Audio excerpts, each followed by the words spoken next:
జిల్లా అధ్యక్షుడు రామచంద్రారెడ్డి దరూద్ మండలంలోని రాలంపాడు రిజర్వాయర్ ను పంప్ హౌస్ పరిశీలించారు బీజేపీ జిల్లా నాయకులు. ఈ సందర్భంగా జిల్లా అధ్యక్షుడు రామచంద్రారెడ్డి మాట్లాడుతూ మహబూబ్ నగర్ పార్లమెంట్ సభ్యురాలు డీకే అరుణమ్మ గద్వాల్ నుండి హైదరాబాద్ దాకా పాదయాత్ర చేసే పోరాటంతో ఆనాడు నెట్టెంపాడు సాధించుకోవడం జరిగింది. నెట్టెంపాడు రిజర్వాయర్ 2 లక్షల ఎకరాలకు నీరు అందించిన డీకే అరుణమ్మ పోరాట ఫలితమే అని అన్నారు. రాలంపాడు రిజర్వాయర్ కు 4 టీఎంసీలు సామర్థ్యం ఉంటే ప్రస్తుత పాలకుల నిర్లక్ష్యం వల్ల అది 1 టీఎంసీకి పరిమితమైందని అన్నారు.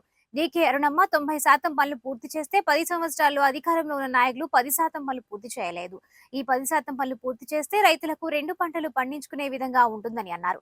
రాలంపాడు రిజర్వాయర్ వెంటనే మరమ్మతులు చేయించి 4 టీఎంసీ నీటిని నిలబాలని, చివరి ఆయకట్ట వరకు నీరు అందించాలని అన్నారు. ఈరోజు జోగులాంబ గద్వాల్ జిల్లా నెట్టెంపాడు రిజర్వాయర్ సంబంధించినటువంటి రాలంపాడు దగ్గర రావడం జరిగింది.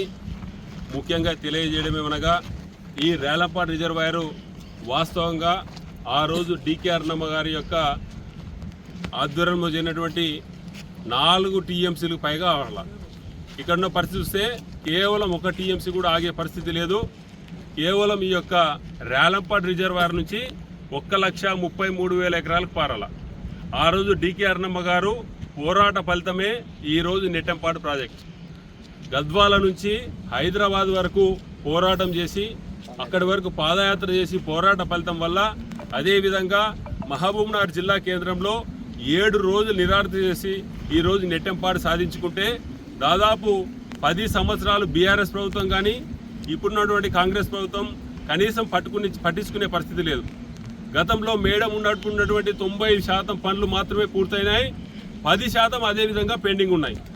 మా డిమాండ్ వెంటనే ఒకటే, ఏకైక డిమాండ్, నెట్టెంపాడికి 2 లక్షల ఎకరాలకు సాగునీరు తేవాలనే ఉద్దేశంతోన ఆ రోజు డీకే అరుణమ్మ గారి పోరాటం వల్ల నెట్టెంపాడు ప్రాజెక్టు ఇక్కడ ఉన్నటువంటి జోగులాంబ గద్వాల్ జిల్లాకు శాంక్షన్ అయింది.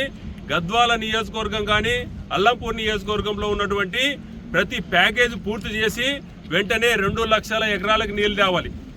ముఖ్యంగా ఈ యొక్క గతంలో బీఆర్ఎస్ ప్రభుత్వం థర్డ్ పార్టీ ఎంక్వైరీ చేసింది. దీని మీద ఏదైతే రాలంపాడు రిజర్వాయర్ మీద థర్డ్ పార్టీ ఎంక్వైరీ చేసి ఇది నాణ్యత లోపం వల్ల నిలబెట్టలేకపోతున్నాం. వాస్తవంగా 4 టీఎంసీలు ఇక్కడ నిలబెట్టాల్సి వస్తుంటే ఈ థర్డ్ పార్టీ ఆ రోజు అరుణమ్మ గారు సాధించినటువంటి ఈ ప్రాజెక్టు 2 లక్షల ఎకరాలకు నీరు అందించాలనే ఉద్దేశంతో ఈ ప్రాజెక్టుని ఇక్కడికి తీసుకొస్తే ఇప్పుడు ఉన్నటువంటి పాలకులు కానీ గత 10 సంవత్సరాలలో ఉన్నటువంటి బీఆర్ఎస్ ప్రభుత్వం కానీ దీన్ని పట్టించుకోకుండా పడిన రంధ్రాలను కూడా పూడ్చకుండా కేవలం 1 టీఎంసీకే పరిమితమైంది.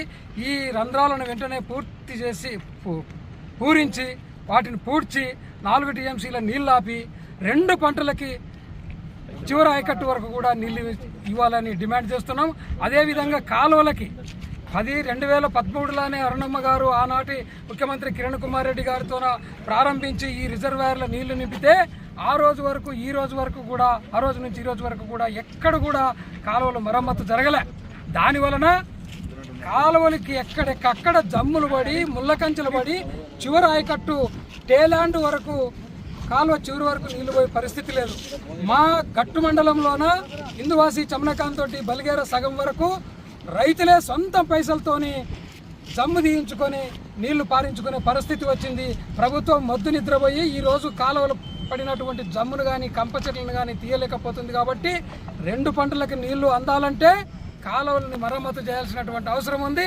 వెంటనే నిధులు విడుదల చేసి ముఖ్యమంత్రి గారు ఈ కాలువల్ని మరమ్మతు చేసి నీళ్ల నిడిసి ఈ రంధ్రాలను పూడ్చి 4 టీఎంసీలు ఈ రిజర్వాయర్లను ఆపితే 2 పంటలకి 2 లక్షల ఎకరాలకు నీళ్లు వస్తాయి. కాబట్టి ఆ పనిని వెంటనే పూర్తి చేయాలని నడిగడ్డ రైతుల తరఫున మేము భారతీయ జనతా పార్టీ డిమాండ్ చేస్తూ ఉంది. ఇంతకు మొదలు అన్నగారు అన్నట్ల ఒకవేళ ఇది చేయకపోతే ఈ సంవత్సరం పొడుగున ఇదే విధమైనటువంటి పోరాటాలు చేస్తూ మేము పాదయాత్ర చేయడానికి కూడా వెనుకాడం, నిరాహార దీక్షకు కూడా వెనుకాడం.